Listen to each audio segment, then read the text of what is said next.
አመራራችሁ ላይ ችግር ስላለ ነው ጦርነቱ፣ ግጭቱ እና የአማራ ህዝብ ዋጋ እየከፈለ ያለው። በቃ ይሄ ሀቁ ይሄ ነገሩ ያለው ከተማ ውስጥ ነው። ነገሩ ያለው መንግስት ሰራተኛ ውስጥ ነው። ነገሩ ያለው ነጋዴና ከተማ ኗሪ ውስጥ ነው። ችግሩ ያለው አመራራችን ውስጥ ነው። እውነት ለመናገር ቀኝ የሚባል አደረጃጀት አለ። ይሄ ቀኝ የሚባል አደረጃጀት ጽንፈኛ ኃይሉ ያደራጀው አደረጃጀት ነው። መረጃ ይሰጣል፣ ሎጂስቲክ ይሰጣል፣ የመከላከያን እንቅስቃሴ ወዘተ። እንግዲህ ከአሁን በኋላ አፈንፍነን የምንፈልገው ጥላታችንን ከተማ ውስጥ መዋቅራችን ውስጥ ያለው ችግርም እዚህ አካባቢ ስለሆነ ማለት ነው እና በዚህ ዙሪያ ላይ ሰርጎ ገብነትን በተገቢው መንገድ በጋራ እንድናጸዳና በፍጥነት ሰላማችንን እንድንመልስ አደራ ማለት እፈልጋለሁ። እኔ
አሁን በዚህ 3 ዓመት የጽንፈኛ ቡድን መልእክተኛው ከመምጣቱ ጋር ተያይዞ ብቻ ሳይሆን ቀድሞም በሰሜኑ ጦርነት ምክንያት ሀገርን አላስደፍርም በማለት ውድ መስዋዕትነት የከፈለ ዋጋ የከፈለ አካባቢ ቢሆን ወረባቦ የትናንቱ ቁስል ሳይደርቅ ሌላ ቁስል ፈተናችን እያበዛው ሄደው። እውነት ለመናገር የችግሩን አሳሳቢነት ስናወሳ የወደመውን ሀብት ያጣነው በገንዘብ የማይተመን ውድ ሀብት የሰው ልጅ ያጣነውን ስንቆጥረው በጣም ያሳዝናል፣ ያማል።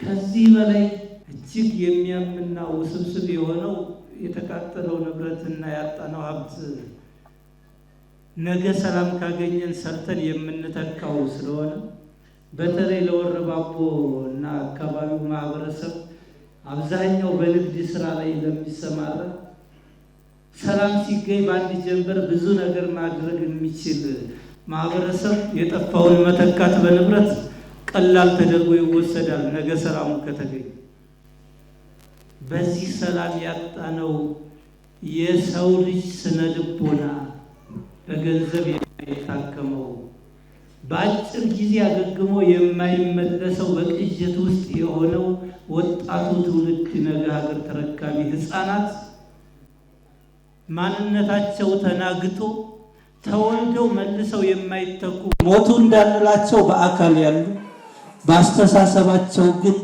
ሰላማዊ እሳቤ እንዳይኖራቸው አድርገው መጥፎ ስነ ልቦና የተቀረጸባቸው ህፃናት በጣም በእጅጉ ሰፊ ናቸው።